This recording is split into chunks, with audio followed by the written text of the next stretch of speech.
Tonight on CTV, World War II veterans talk about their experiences here on campus.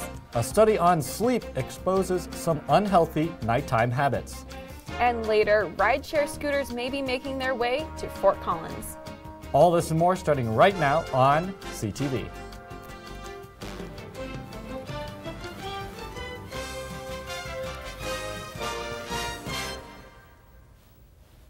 Good evening, Rams, and thanks for joining us tonight. I'm Ryan Christ. And I'm Emma Iannacone. Tonight we bring you updates on a structure fire that evacuated 2 Poudre schools on Wednesday. According to Poudre Fire Authority, Olander Elementary School and Global Village Academy had to briefly evacuate yesterday afternoon after a power surge. Crews reported to a structure fire at Olander Elementary School at 1:45 and then to a fire alarm at Global Village Academy at 1:50. PFA spokesperson Chris Wolf says they suspect the power surge caused a heating motor to smoke at Olander and triggered the fire alarms at Global Village, less than half a mile away. Thankfully, no one was injured and no property was damaged at either location. At least 60 million people died in World War II, or roughly 3% of the world population in just 4 short years. This war is an unforgettable event in history, especially for 2 guest speakers who came to campus last night because they were there. While this war was decades ago, the actions that took place still echo today. Last night at the LSC, Win Schendel, a German citizen, and Layla Morrison, an American nurse during World War II, came to discuss their experiences. Out to Germany, it was the coldest winter they had had in 50 years. I'm sorry about that. I was from Georgia, and it hurt. Win went to the Hitler Youth Program and met Hitler. And the political climate that he sees today scares him. History will repeat itself, and we have a tendency to do this. Inspect what we are going through in this country now. It's scary because there's a lot of, and I see a lot of similarities. And we have to wake up. And not through bombing raids on our buildings in New York, but within. America has to wake up from within. And to CSU professor Mike Mansfield, he sees Win's opinion. You know, Win saw the Nazis firsthand. His father was killed by the Nazis. He participated in Hitler's Youth. And as he said later, you know, he realized finally later he had been lied to. So that's the real importance of this, to understand what Nazism was really about. It wasn't about dressing up and acting angry and carrying a sign. It was, the annihilation of a state, really. And I think a lot of the younger generation needs to look at their history to fully realize how evil or demented those people really were. Looking back now and analyzing things, it was like hell. What people can do to each other is unbelievable. I think it goes on in the same time today. One of the biggest takeaways from this event was that if we don't talk about these events in history, they are bound to happen again. 85-year-old Win and 96-year-old Layla plan on continuing the conversation. Quite a powerful story, Ryan. Well, in CSU news, free printing and cheaper textbooks were discussed at Wednesday night's Associated Students of CSU meeting. Senator Josh Lindell talked to the Senate about Freinters, a company founded by Chicago students that makes paper free on university campuses. But here's the catch. Instead of paying for printing, full-page advertisements are included on the first, last, and every 4th printed page. Later during Senate, Senator Jack Wold McGimsey proposed a resolution in support of CSU efforts to pursue the Colorado Open Education Resources Grant, which would provide up to $500,000 in funding for resources that primarily includes textbooks and supplemental learning materials. For more information on these resolutions, you can check out today's Collegian newspaper. Some new facilities might be adding to the growth of the city of Fort Collins. On Wednesday, Watermark Residential, a multifamily development and residential management company, met with the Fort Collins city planners to discuss plans to build 300 new apartments on Spalding Lane. The Poudre School District is also considering the addition of 2 new middle schools and high schools, one in Wellington and one on the other side of East Interstate on Prospect Road. Plans have not yet been finalized for any of these new structures as the city and the developer explore new possibilities. To find out more about these plans, you can look at collegian.com. With fall break coming up, students like myself are looking forward to catching up on some sleep. According to a study by the National College of Health Assessment, more than half of college students feel they're not getting enough sleep. And there are a few things that could be part of the problem. Byron Pritchard is an average CSU student. He goes to class, plays intramural sports, and even plays video games before bed. If I'm not playing League of Legends, I'll probably be playing any assortment of games I can on Steam. But what Pritchard says is relaxing, doctors say can cause sleep problems. What we hear oftentimes is, they're on their devices until right before they fall asleep, and then they're having a hard time falling asleep. Studies show that the blue light from your cell phone can cause problems falling asleep. But researchers at CSU say there's more to it than that. Unfortunately, in college, for college students, it can be stressful in terms of time management and meeting all the expectations for classes. There can be increased stress that can lead to sleep difficulties. It can feel like a never-ending cycle for students. Stress causes sleep problems, and lack of sleep causes more stress. But what we are starting to recognize is that poor sleep is actually fueling stress and anxiety. To research the relationship between sleep and mental health, Dr. Ekman's work focuses on veterans attending CSU, who often suffer from insomnia. When we've had opportunities to work with them and their sleep is improved because of the program, we see decreases in their depression, in their stress, and in their anxiety. While many students like Pritchard feel they get plenty of sleep, researchers say it's important to limit streaming and social media use before bed, or the effects could become serious. For students struggling with sleep, there are self-help resources on the Restoring Effective Sleep Tranquility website and at the CSU Health Center. A new course is now being required here at CSU for all students enrolled in the Doctor of Veterinarian Medicine program. The course is focused on animal welfare, which is defined as how an animal is coping with the conditions it is living in. Taught by Lily Edwards-Callaway, Assistant Professor of Livestock Behavior, the class began in 2017. It offered guest speakers such as world-renowned animal welfare scientist and CSU Professor Temple Grandin, as well as Dr. Mark Setter, Dean of the College of Veterinary Medicine and Biomedical Sciences. Concepts taught in this course can be applied to all animals. November 16th through the 18th, CSU will also be hosting the Intercollegiate Animal Welfare Assessment Contest, where students will compete to explore animal welfare as it relates to dairy goats, ducks, polo ponies, and more. The contest is hosted by the American Veterinarian Medical Association. For more information about this contest, you can visit awjac.org. If you're a college student looking for another way to get around Fort Collins, then there might just be a solution for you. Rideshare scooters are becoming one of the most popular ways to get around cities, much like Denver and soon Fort Collins. Scooters operated by Lime, Lyft, and Bird allow riders to access scooters via smartphone app and charges a fare of around 15 cents per minute. Scooters can be left anywhere around the city for the next rider to pick up. Although the scooters have not been officially approved, as the city is still creating regulations to avoid traffic congestion and other inconveniences, their arrival is inevitable. Well, Ryan, what do you think about that? I think I've seen them in Denver, and I've never had the urge to use it because it's like there's no need, especially here in Fort Collins. I mean, our downtown isn't even that large. Yeah, I definitely know what you mean. And with a large biking population here in Fort Collins, it'll be interesting to see how that fits in. I agree. Well, Rams, that's all we have for news tonight. But stay tuned, because up next we have your forecast for the start of the Thanksgiving break with Carson Porterfield. Have a great night.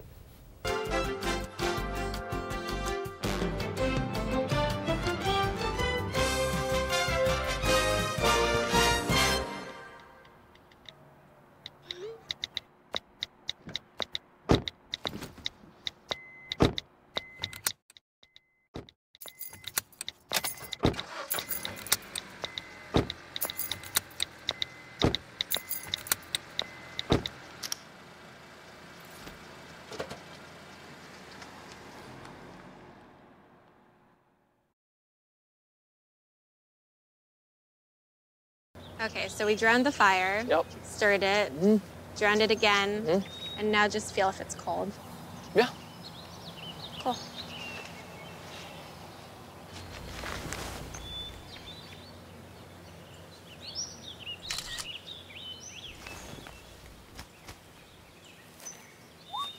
Smokey just gave me a bear hug. I know. I already posted it.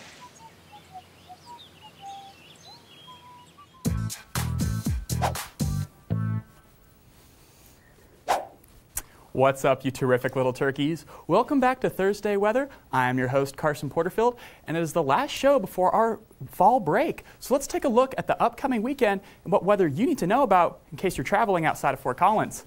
Starting at our current conditions, it is currently 42 degrees outside with that sun setting about 2.5 hours ago.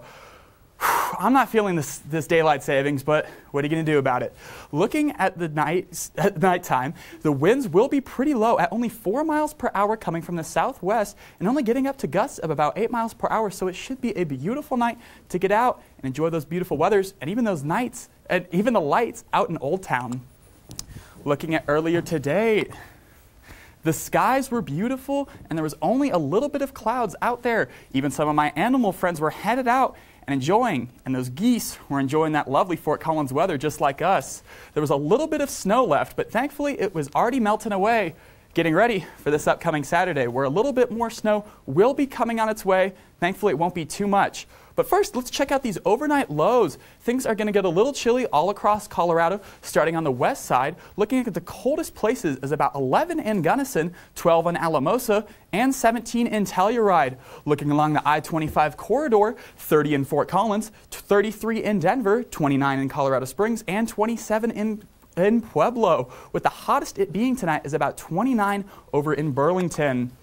Thankfully, tomorrow, the weather will get a little warmer and a little better, looking along the west side at about 52 in Craig and 56 in Grand Junction, about 57 in Fort Collins, 58 in Denver, 57 in Colorado Springs, and 62 in Pueblo, with the hottest it being in Sterling at 62 and Burlington and Lamar in a close second at about 60 and Pueblo in 62, Coming into tomorrow's forecast, it will be fairly similar as it was today, with partly cloudy skies and warm temperature with a high of 57 degrees and low wind at about the highest as about 11 coming from the south for the wind gusts.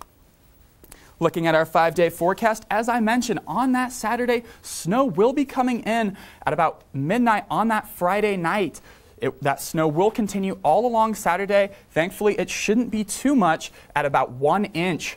On that Sunday, those clouds will clear out and the sun will be coming out with a high of 40 degrees. That sun will be staying out for the rest of that week, with the Monday at 48 with a high of 48, a high of 49 on Tuesday, and a high of 53 on Wednesday. So things should be great for your fall break. Well, Rams, that's all I got for you. But up next, we have Jared Stratton talking about men's and women's basketball. And after that, Colin Shepard will give us a look at Andy Warhol. Good night, Rams.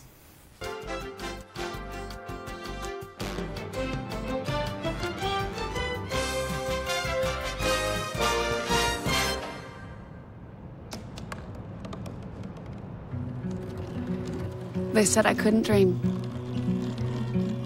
Called me a piece of trash and swore that's all I'd ever be.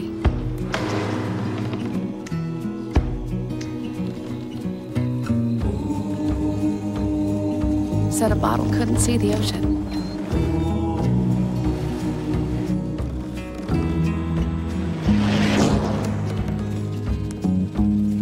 Give up. Go back to the dumpster. But I didn't listen. I made my way.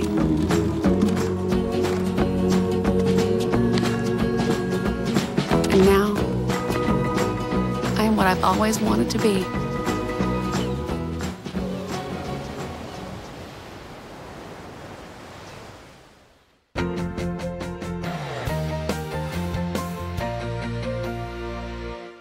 Welcome back from the break and to the Thursday Night Sports Show. I'm Jerry Stratton, here to catch you up on everything going on in CSU athletics.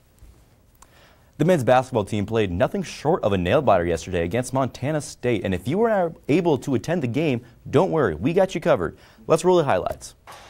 Over here we have Nico Caravaggio doing what Nico Caravaggio does best, post people down in the paint. But wait, over here we have a fast break score from Anthony Bonner, one of the better players on that game, able to do a nice looking layup right there. But if you're more into dunks, we got another one right here. Nico Carvaccio with the dunk of the game, holding on to the basket, bouncing off the defender, rolling in. Later on, though, we had Nico Carvaccio again doing what he does best, with an offensive rebound, scoring in with an and one opportunity. Who was not able to drain all those free throws in, though. Montana State, the Bobcats, they were able to score a lot, though, holding the game really close, 44-43 there. And you can see Tyler Hall draining a three. He was the biggest factor for the Bobcats. There with the assist to Harold Frey, making a three-pointer on the right side, and then Adam Thistlewood with the Euro Step of the Year on that one. I really like his potential on our team, excuse me, on the CSU team. J.D. Page, though, he also was the biggest factor for the Rams, but Tyler Hall answered back, making a three-pointer to take the lead, and he knew what he was doing right there, dancing off the shot. J.D. Page coming up on the left-hand side, getting excited. Moby Madness was around, and then Anthony Bonner draining this three. That was the dagger for the Bobcats there. He's getting excited, screaming and everything. The Moby Madness is there. Nico Carvaccio shoving him around. And like I said, with the Moby Madness, J.D. Page getting the crowd excited again, and he's getting everyone all up on their feet and getting everyone excited for the next games coming up. Although the game was a closer game than the others, it helped the players overcome adversity and gave them a chance to find their true identity. After the 81-77 win against Montana State, they will be playing in the Gulf Coast Showcase down in Florida, with the first game starting on Monday at 3 in the afternoon. While the men's basketball team won in a nail-biter, the women's basketball team lost against CU Boulder 59-40. The Rams were tremendously struggling, with turnovers, giving up 21 of them. Then again, ball security was overlooked for both teams, with CU letting up 18. This could have been a closer game, but the Rams also let up 31 offensive rebounds, giving the Buffs more opportunities to score. During the deficit, the Rams were desperately trying to come back, but missed 11 shots in a row to start the second half. The Buffs had the Rams off rhythm and held them to the lowest scoring game of the season by over 30 points. After the game, head coach Ryan Williams said, "It's amazing to me. We held them to 59 points and we gave up 31 offensive boards and 21 turnovers. If we can rebound better and value the ball better, our plan on defense was executed by our kids quite well. We just have to finish plays." Beyond CSU, the Fort Collins High School athletes made a name for themselves yesterday, with 7 of them signing with Power 5 teams. Fossil Ridge was highlighted with 5 of those athletes, while 2 others came from Rocky Mountain. In my opinion, the craziest part about all of this was that every single one of the athletes coming from Fossil Ridge played a different sport. Zach Roth with lacrosse, Mary Schultz with soccer, Riley Zahn with volleyball, Dylan Stewart with golf, and Colleen Gillian with swimming. Riley Zahn has most of the spotlight by recently being named first team Under Armour All-American. After all the Power 5 signings, 34 other high school students signed with colleges. These high schools have always been known for bringing out the best of athletes, but they may have just set the bar a little bit higher with all these signings. I think I can speak for all these high schools when I say we cannot wait to see who's next and what they will accomplish.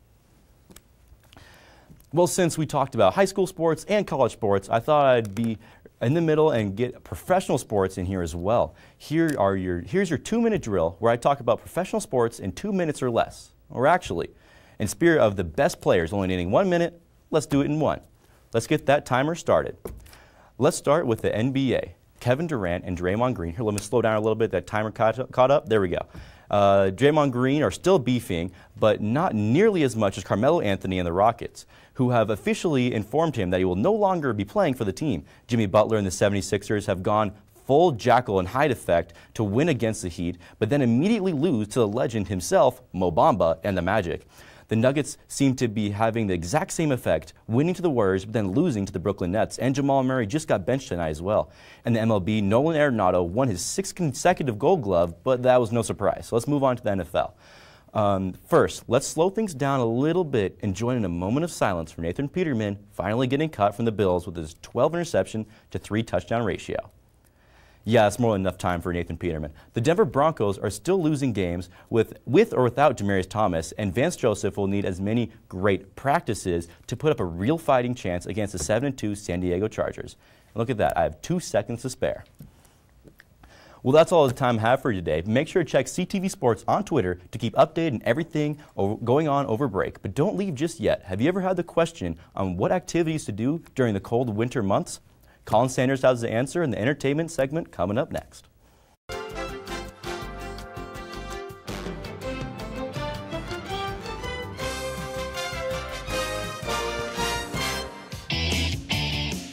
Can't make it to the CSU volleyball game? No worries. Be in the moment for CSU volleyball games by listening in to live broadcasting from CSU's official radio station, 90.5 KCSU Fort Collins. Live broadcasts are available for streaming on kcsufm.com, the TuneIn app, and of course, 90.5 FM.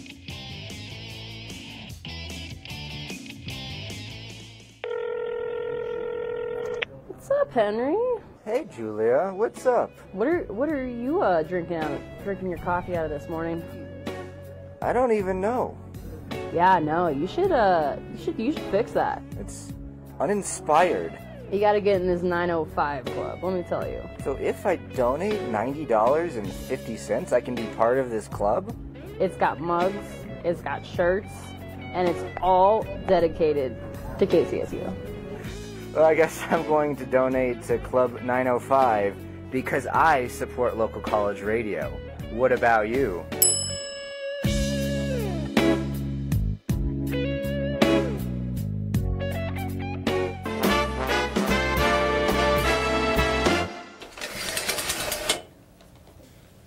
Welcome back, Rams. I'm Colin Sanders, not Colin Shepard, as Carson Porterfield liked to say, and I'm here to share with you all the latest in Fort Collins entertainment. We've all seen the giant Campbell's soup can outside of the UCA, but did you know there used to be more of them? They were made to celebrate Andy Warhol coming to CSU in 1981, and last Saturday, the Gregory Alucard Museum of Art held an event remembering that visit called Sabado Warhol. Frank Boring has been reviewing years' worth of archival footage of CSU, dating all the way back to the early 1900s. The footage is kept on a wide range of reels and tapes, and recently, Frank found a very enticing tape. And it was in the 1-inch tapes that had labels on them that we discovered one simple name, Warhol. The tape contained footage of Warhol's visit to CSU, and soon after its discovery, Frank was approached by Lynn Bolin, the Art Museum's curator, as well as Francisco Leal, who wanted to create an event held in both English and Spanish that focused on Warhol. La idea de Sabado Warhol, de invitar a personas de la comunidad a disfrutar el arte, disfrutar diferentes tipos de arte, es en realidad un proyecto que pensamos desarrollar en el futuro. Ojalá con otros artistas que puedan también atraer a la comunidad a este museo. The event featured many Warhol originals from the museum's collection, with descriptions in both Spanish and English, as well as exclusive footage of Warhol's visit to CSU. There were also guided tours of the collection in both languages. Dr. Leal says Warhol was the perfect subject for this sort of event. El arte de Andy Warhol es reconocible en todo el mundo, pero este museo también tiene piezas de arte nativo americana, de arte europeo, de arte africano. Entonces, ¿qué mejor lugar que el museo con todo este arte universal para celebrar uno de los artistas más universales y la colección que tiene el museo de su arte? Sabado Warhol drew a large crowd, and Frank says he's glad it could be held in 2 different languages. I'm very much a believer that you shouldn't limit in categories. Well, we're going to try to reach the Asian population. Let's do an Asian show. You know, this is a university. We can show cool things that anybody, that of any group of people could be interested in. I mean, art reaches across all the horizons. Matt Leisman, CTV 11. The museum hopes to feature more cross-cultural events like this in the future. Maybe this will be the big break of my finger painting series. Besides occupation by a couple of graduate students and various curious faculty, Colorado State University's Foundry, a workshop for casting metal, has lied dormant for years. Now, Scott Kreider and Mark Deneen, faculty members of the Department of Art and Art History, hope to bring back the use of the Foundry and reestablish a love and respect for the archaic medium. Bronze pouring has been revered for centuries for its difficulty as well as its historical significance. With foundries closing all over the nation, Kreider and Deneen are determined to keep CSUs open for students' use. Well, the CSU Art Department may be working with bronze, but I think that their work gets a gold. Whether you're looking for something to do in Fort Collins as a group, or you just need to send the brood out so you can have some quiet time, here are a few ideas on things you can do in Fort Collins this cold season. With winter almost on our doorsteps, Fort Collins has a lot to offer us for when it gets cold. You can seek shelter inside the Museum of Discovery, where you can take part in the Snow Dome Holiday Spectacular, Let It Snow, and the Mission Holiday Wrap-Up, all happening this December.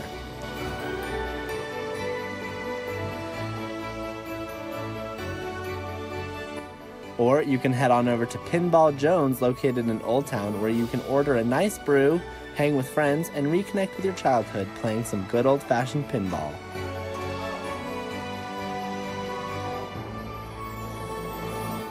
With Christmas about a month away, shopping for loved ones doesn't need to be ruined by the cold. Just head on over to the Foothills Mall, where you can shop till you drop and then interact with Santa Claus. But if the outside is where you want to be, you can go check out the limited-time skate rink located in the center of Old Town right by Santa's Workshop. The rink is open various times up to February 11th, and tickets are $2 and skate rentals are $1. Then after that, just a short drive away is Ginger and Baker, a wholesome shop where you can wind down with some hot chocolate. Whatever you get up to, the temperatures will drop as 2018 ends and 2019 begins, so maybe save some of these ideas for a snowy day. Whenever it comes, personally, I'll be hitting all of those hot chocolate places. Modern artists strive to create unique styles that are separate from the great masters. Art is a medium that allows for flexibility and creativity to run wild. Jenny Goring, a Denver artist, does just that. Goring is an artist of many mediums, currently utilizing a unique and original art form she calls collage painting. Goring explained she wanted to work in a medium that allowed her creativity to flow while still focusing on a specific area of artistry. Goring has only been presenting her work in festivals for a year and a half, but still boasts an extensive line of awards and strong artist reputation.